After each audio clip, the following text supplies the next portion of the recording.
Big morning ಮತ್ತೆ ಸ್ವಾಗತ. ಪ್ರಜ್ವಲ್ ರೇವಣ್ಣ ಕೇಸ್ಗೆ ಸಂಬಂಧಪಟ್ಟಂತೆ ಲೈಂಗಿಕ ದೌರ್ಜನ್ಯ ಕೇಸ್ಗೆ ಸಂಬಂಧಪಟ್ಟಂತೆ ಈಗ ಆಲ್ರೆಡಿ ಚಾರ್ಜ್ ಶೀಟ್ ಸಲ್ಲಿಕೆಗೆ ಎಲ್ಲಾ ರೀತಿಯ ಸಿದ್ಧತೆಗಳಾಗಿದೆ.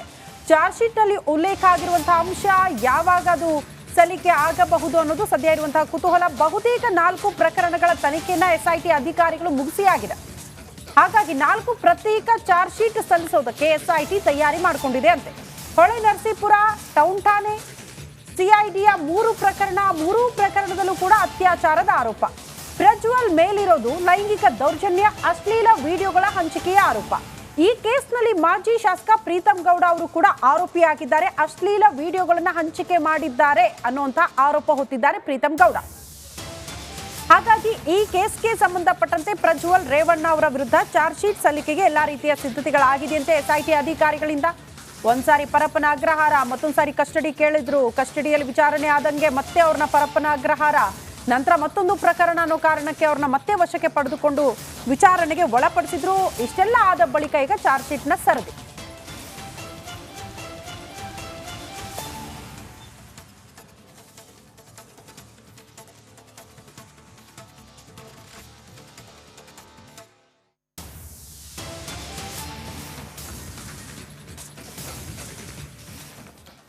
ಓಕೆ, ಇವತ್ತೇನಾಗುತ್ತೆ ಆಗಿದ್ರೆ ಇವ್ರ ವಿರುದ್ಧ ಚಾರ್ಜ್ ಶೀಟ್ ಮೋಸ್ಟ್ಲಿ ಇವತ್ತು ಸಲ್ಲಿಕೆ ಆಗಬಹುದು, ಅದಕ್ಕೆ ಸಿದ್ಧತೆ ಆಗಿದೆ ಅಂತ, ಬಟ್ ಡೌಟ್ ಅಂತಿದ್ದಾರೆ. ಬಟ್ ಇವತ್ತು ಅಥವಾ ನಾಳೆ. ಓಕೆ, ನೋಡಿ ವೀಕ್ಷಕರೇ, ಈಗ ಮರ್ಡರ್ ಕೇಸ್ನಲ್ಲಿ 90 ದಿನಗಳ ಕಾಲ ಅವಕಾಶ. ಇದು ಆಲ್ರೆಡಿ 90 ದಿನಗಳಿಂದ ಮೊದಲು ಮಾಡೋದಿಲ್ಲ ಅಂತಲ್ಲ, ಆದರೆ ಯಾವ ಆಯಾಮಗಳನ್ನು ಕೂಡ ಬಿಡೋದಿಲ್ಲ. ಯಾಕಂದರೆ ಮರ್ಡರ್ ಕೇಸ್ ಆಗಿರೋ ಕಾರಣಕ್ಕಾಗಿ ನಾಳೆ ಯಾವುದೋ ಕಿರಿಕಿರಿ ಆಗುತ್ತೆ ಕಾರಣ 90 ಡೇಸ್. ಇದು ಅಷ್ಟು ದೊಡ್ಡ ಒಂದು ರೀತಿಯಲ್ಲಿ ಭಾಳ ಬೇರೆ ರೀತಿಯ ಪ್ರಕರಣ. ಇದು ಆ ಪ್ರಕರಣಕ್ಕೆ ಈ ಪ್ರಕರಣಕ್ಕೂ ಸಂಬಂಧ ಇಲ್ಲ. ಇಲ್ಲಿರುವಂಥ ಎಲ್ಲ ಮಾಹಿತಿಗಳಿದೆ. ಆಮೇಲೆ ಆರೋಪಿ ಅಂತ ಹೇಳಲ್ಪಡೋನು ಸಿಕ್ಕಿದ್ದಾನೆ, ಸೂರಜ್ ರೇವಣ್ಣ ಸಿಕ್ಕಿದ್ದಾನೆ, ಇವನು ಸಿಕ್ಕಿದ್ದಾನೆ. ಇಲ್ಲಿ ಅದು ಬಿಟ್ಟು ಮೇನ್ ಪಿಲ್ಲರ್ ಸಿಕ್ಬಿಟ್ಟಿದ್ದಾರೆ. ಅಲ್ಲೆಲ್ಲ ಹೇಗೆ ಅಂತಂದರೆ ಇನ್ನು ಮೇನ್ ಯಾರು, ಇದಕ್ಕೆ ಮೇನ್ ಮೂಲ ಕಾರಣ ಯಾರು ಮರ್ಡರ್ಗೆ ಅಂತೇಳಿ, ಇಲ್ಲಿ ಇವ್ರು ಯಾಕೆಲ್ಲ ಮಾಡಿದ್ರು ಅನ್ನೋದು ಮಾಹಿತಿಗಳನ್ನು ಕಲೆ ಹಾಕುವಂಥ ಪ್ರಯತ್ನಗಳಾಗುತ್ತೆ. ಸೊ ಹಾಗಾಗಿ ಚಾರ್ಜ್ ಶೀಟ್ ಸಲ್ಲಿಕೆ ಆಗತ್ತಂತೆ. 4 ಪ್ರತ್ಯೇಕ ಚಾರ್ಜ್ ಶೀಟ್ ಸಲ್ಲಿಕೆಗೆ ಸಿದ್ಧತೆಗಳಾಗ್ತಾ ಇದೆ. ಅದರ ಬಗ್ಗೆ ಕೂಡ ಇವತ್ತು ಫುಲ್ ಡೇ ನಿಮಗೆ ಮಾಹಿತಿ ಕೊಡ್ತೀವಿ. ಅದಕ್ಕಿಂತ ಹೆಚ್ಚಾಗಿ ವೀಕ್ಷಕರು, ಇವತ್ತು ಭಾರತ ವಿಶ್ವಕಪ್ ಗೆದ್ದಂಥ ಭಾರತ ತಂಡ ಇವತ್ತು ದೆಹಲಿಗೆ ಬರ್ತಾ ಇದೆ, ಕಾಲಿಡ್ತಾ ಇದೆ. ಅದರ ನೇರ ಪ್ರಸಾರವನ್ನು ಕೂಡ ಹೇಳ್ತೀವಿ. ಈಗ ಒಂದು ಪುಟ್ಟ ಬ್ರೇಕ್ ಆದ ನಂತರ. ಬಿಗ್ ಮಾರ್ನಿಂಗ್ ಮತ್ತೆ ಸ್ವಾಗತ. ಪ್ರಜ್ವಲ್ ರೇವಣ್ಣ ಕೇಸ್ಗೆ ಸಂಬಂಧಪಟ್ಟಂತೆ ಲೈಂಗಿಕ ದೌರ್ಜನ್ಯ ಕೇಸ್ಗೆ ಸಂಬಂಧಪಟ್ಟಂತೆ ಈಗ ಆಲ್ರೆಡಿ ಚಾರ್ಜ್ ಶೀಟ್ ಸಲ್ಲಿಕೆಗೆ ಎಲ್ಲಾ ರೀತಿಯ ಸಿದ್ಧತೆಗಳಾಗಿದೆ. ಚಾರ್ಜ್ ಶೀಟ್ ನಲ್ಲಿ ಉಲ್ಲೇಖ ಆಗಿರುವಂತಹ ಅಂಶ ಯಾವಾಗ ಅದು ಸಲ್ಲಿಕೆ ಆಗಬಹುದು ಅನ್ನೋದು ಸದ್ಯ ಇರುವಂತಹ ಕುತೂಹಲ. ಬಹುತೇಕ 4 ಪ್ರಕರಣಗಳ ತನಿಖೆಯನ್ನ ಎಸ್ಐಟಿ ಅಧಿಕಾರಿಗಳು ಮುಗಿಸಿಯಾಗಿದೆ. ಹಾಗಾಗಿ 4 ಪ್ರತ್ಯೇಕ ಚಾರ್ಜ್ ಶೀಟ್ ಸಲ್ಲಿಸೋದಕ್ಕೆ ಎಸ್ಐಟಿ ತಯಾರಿ ಮಾಡಿಕೊಂಡಿದೆ ಅಂತೆ. ಹೊಳೆ ನರಸೀಪುರ ಟೌನ್ ಠಾಣೆ ಸಿಐಡಿಯ 3 ಪ್ರಕರಣದಲ್ಲೂ ಕೂಡ ಅತ್ಯಾಚಾರದ ಆರೋಪ. ಪ್ರಜ್ವಲ್ ಮೇಲಿರೋದು ಲೈಂಗಿಕ ದೌರ್ಜನ್ಯ, ಅಶ್ಲೀಲ ವಿಡಿಯೋಗಳ ಹಂಚಿಕೆಯ ಆರೋಪ. ಈ ಕೇಸ್ನಲ್ಲಿ ಮಾಜಿ ಶಾಸಕ ಪ್ರೀತಮ್ ಗೌಡ ಅವರು ಕೂಡ ಆರೋಪಿಯಾಗಿದ್ದಾರೆ. ಅಶ್ಲೀಲ ವಿಡಿಯೋಗಳನ್ನ ಹಂಚಿಕೆ ಮಾಡಿದ್ದಾರೆ ಅನ್ನುವಂತ ಆರೋಪ ಹೊತ್ತಿದ್ದಾರೆ ಪ್ರೀತಮ್ ಗೌಡ.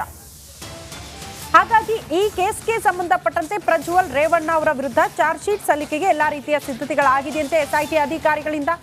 ಒಂದ್ಸಾರಿ ಪರಪ್ಪನ ಅಗ್ರಹಾರ, ಮತ್ತೊಂದ್ಸಾರಿ ಕಸ್ಟಡಿ ಕೇಳಿದ್ರು, ಕಸ್ಟಡಿಯಲ್ಲಿ ವಿಚಾರಣೆ ಆದಂಗೆ ಮತ್ತೆ ಅವ್ರನ್ನ ಪರಪ್ಪನ ಅಗ್ರಹಾರ, ನಂತರ ಮತ್ತೊಂದು ಪ್ರಕರಣ ಅನ್ನೋ ಕಾರಣಕ್ಕೆ ಅವ್ರನ್ನ ಮತ್ತೆ ವಶಕ್ಕೆ ಪಡೆದುಕೊಂಡು ವಿಚಾರಣೆಗೆ ಒಳಪಡಿಸಿದ್ರು. ಇಷ್ಟೆಲ್ಲ ಆದ ಬಳಿಕ ಈಗ ಚಾರ್ಜ್ ಶೀಟ್ನ ಸರದಿ.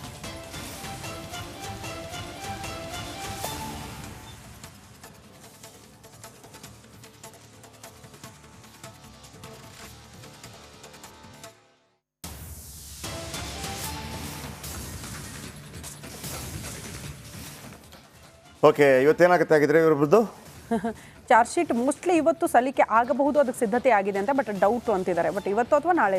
ಓಕೆ, ನೋಡಿ ವೀಕ್ಷಕರೇ, ಈಗ ಮರ್ಡರ್ ಕೇಸ್ನಲ್ಲಿ 90 ದಿನಗಳ ಕಾಲ ಅವಕಾಶ. ಇದು ಆಲ್ರೆಡಿ 90 ದಿನಗಳಿಂದ ಮೊದಲು ಮಾಡೋದಿಲ್ಲ ಅಂತಲ್ಲ, ಆದರೆ ಯಾವ ಆಯಾಮಗಳನ್ನು ಕೂಡ ಬಿಡೋದಿಲ್ಲ. ಯಾಕಂದರೆ ಮರ್ಡರ್ ಕೇಸ್ ಆಗಿರೋ ಕಾರಣಕ್ಕಾಗಿ ನಾಳೆ ಯಾವುದೋ ಕಿರಿಕಿರಿ ಆಗುತ್ತೆ ಕಾರಣ 90 ಡೇಸ್. ಇದು ಅಷ್ಟು ದೊಡ್ಡ ಒಂದು ರೀತಿಯಲ್ಲಿ ಭಾಳ ಬೇರೆ ರೀತಿಯ ಪ್ರಕರಣ. ಇದು ಆ ಪ್ರಕರಣಕ್ಕೆ ಈ ಪ್ರಕರಣಕ್ಕೂ ಸಂಬಂಧ ಇಲ್ಲ. ಇಲ್ಲಿರುವಂಥ ಎಲ್ಲ ಮಾಹಿತಿಗಳಿದೆ. ಆಮೇಲೆ ಆರೋಪಿ ಅಂತ ಹೇಳಲ್ಪಡೋನು ಸಿಕ್ಕಿದ್ದಾನೆ, ಸೂರಜ್ ರೇವಣ್ಣ ಸಿಕ್ಕಿದ್ದಾನೆ, ಇವನು ಸಿಕ್ಕಿದ್ದಾನೆ. ಇಲ್ಲಿ ಅದು ಬಿಟ್ಟು ಮೇನ್ ಪಿಲ್ಲರ್ ಸಿಕ್ಬಿಟ್ಟಿದ್ದಾರೆ. ಅಲ್ಲೆಲ್ಲ ಹೇಗೆ ಅಂತಂದರೆ ಇನ್ನು ಮೇನ್ ಯಾರು, ಇದಕ್ಕೆ ಮೇನ್ ಮೂಲ ಕಾರಣ ಯಾರು ಮರ್ಡರ್ಗೆ ಅಂತೇಳಿ, ಇಲ್ಲಿ ಇವ್ರು ಯಾಕೆಲ್ಲ ಮಾಡಿದ್ರು ಅನ್ನೋದು ಮಾಹಿತಿಗಳನ್ನು ಕಲೆ ಹಾಕುವಂಥ ಪ್ರಯತ್ನಗಳಾಗುತ್ತೆ. ಸೊ ಹಾಗಾಗಿ ಚಾರ್ಜ್ ಶೀಟ್ ಸಲ್ಲಿಕೆ ಆಗತ್ತಂತೆ. 4 ಪ್ರತ್ಯೇಕ ಚಾರ್ಜ್ ಶೀಟ್ ಸಲ್ಲಿಕೆಗೆ ಸಿದ್ಧತೆಗಳಾಗ್ತಾ ಇದೆ.